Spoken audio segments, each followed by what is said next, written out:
আসসালামু আলাইকুম। RS news channel 24 ভিডিওতে আপনাদের স্বাগতম। সঙ্গে আছি আমি মোহাম্মদ রেজাউল হাওলাদার। প্রথমে আসি বাংলাদেশের রাজনীতি সংবাদ নিয়ে। শেখ হাসিনা ও তার দোষরদের বিচার করলে ছাত্রদের আকাঙ্ক্ষা পূর্ণতা পাবে, শিবির সভাপতি। বিস্তারিত। ছাত্র জনতার অভ্যুত্থানে আওয়ামী লীগ এবং এর অঙ্গ ও সহযোগী সংগঠনের নেতাকর্মীরা যে হত্যাযজ্ঞ চালিয়েছেন তা ইতিহাসের নজিরবিহীন।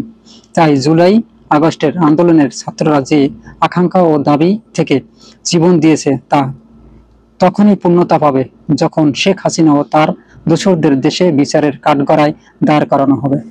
বাংলাদেশের ইসলামী ছাত্র শিবির কেন্দ্রীয় সভাপতি মঞ্জুরুল ইসলাম আজ রবিবার বিকেলে রাজধানী শাহবাগে জাতীয় জাদুঘরের সামনে এক সমাবেশে এসব কথা বলেছেন। 2024 সালের গণহত্যার বিচারের দাবিতে ঢাকা মহানগর ছাত্র শিবির এই সমাবেশের আয়োজন করেন। ইসলামী ছাত্র শিবির সভাপতি বলেন, আমরা বিগত দিনগুলোতে আওয়ামী লীগ এবং এর অঙ্গ সংগঠনগুলোর একের পর এক ষড়যন্ত্র দেখে আজ এই দিনে উপনীত হয়েছি। জুলাইয়ে অভ্যুত্থানে আওয়ামী লীগ, ছাত্রলীগ, যুবলীগ দেশের ছাত্র জনতার যে স্টিম রোলার চালিয়েছে, অস্ত্র প্রয়োগের মাধ্যমে যেভাবে তাদের হত্যা করা হয়েছে, ইতিহাসে এমন নজির আর কোথাও পাওয়া যাবে না। দেশের ছাত্র জনতার উপর রাষ্ট্রীয় সব শক্তির সহায়তা নিয়ে তারা গণহত্যা করেছে। আজকের এই দিনে এই সমাবেশগুলো এটাই প্রমাণ করেছে যে জাতীয় সব সময় আওয়ামী লীগের বিরুদ্ধে এক ও ঐক্যবদ্ধ। কাজেই যে চিন্তার জন্য দেশ থেকে পালিয়ে আত্মরক্ষা করতে হয়েছে, সেই চিন্তা পুনরাবৃত্তি করে নতুন কোনো অস্থিতিশীল পরিস্থিতি তৈরি করবেন না। শিবির সভাপতি আরো বলেন, আমরা চাই জুলাই অভ্যুত্থানে যারা গণহত্যা চালিয়েছে তদন্ত করে তাদের বিচারের আওতায় আনা হোক। তাদেরকে বিচারের কাঠগড়ায় দাঁড় করাতে হবে। এটাই হলো ছাত্র জনতার দাবি। জুলাই আগস্টের আন্দোলনে ছাত্ররা যেভাবে জীবন দিয়েছে, ছাত্রদের সেই আকাঙ্ক্ষা ও দাবি তখনই পূর্ণতা লাভ করবে যখন হাসিনা ও তার দোসরদের দেশে ফিরিয়ে এনে কাঠগড়ায় দাঁড় করানো হবে।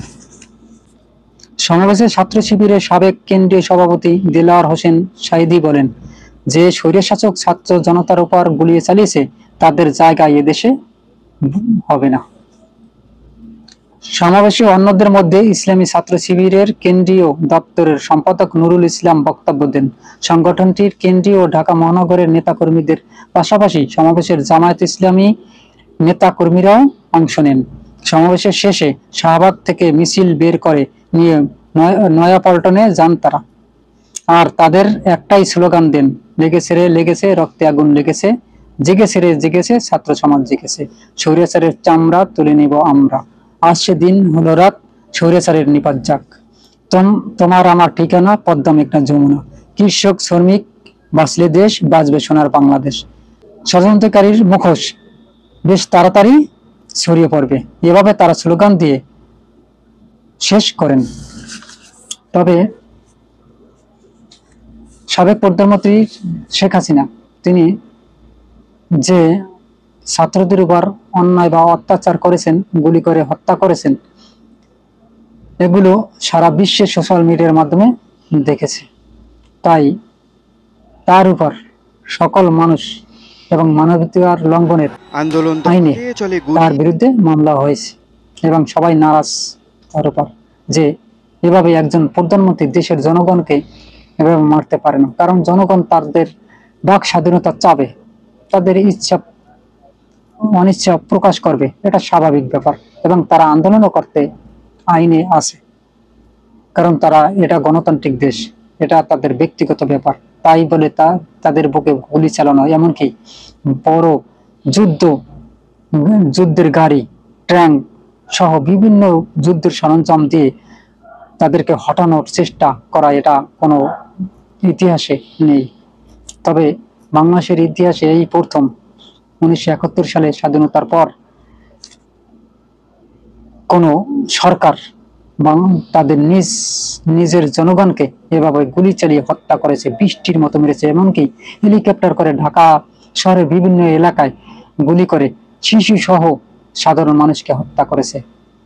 এবং ছাত্রদের উপর পুলিশি যে নির্যাতন এবং স্টিম রোলার চালিয়েছে তা সারা বাংলাদেশের ইতিহাসে এই প্রথম রেকর্ড।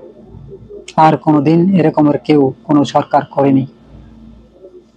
তবে এ দেখে বিএনপি এবং যে কোনো সকল সরকারের একটা টনক নড়েছে যে সাধারণ জনগণ চাইলে কি করতে পারে। এত ক্ষমতাশীল ব্যক্তিকেও টেনে হিস্ট্রি নামিয়ে দিয়েছে। অতএব জনগণ চাইলে এবং আল্লাহ চাইলে কোনো ব্যাপারই না তার ক্ষমতাচ্যুত করার জন্য। আজ এ পর্যন্তই। আসসালামু আলাইকুম রহমতুল্লাহ।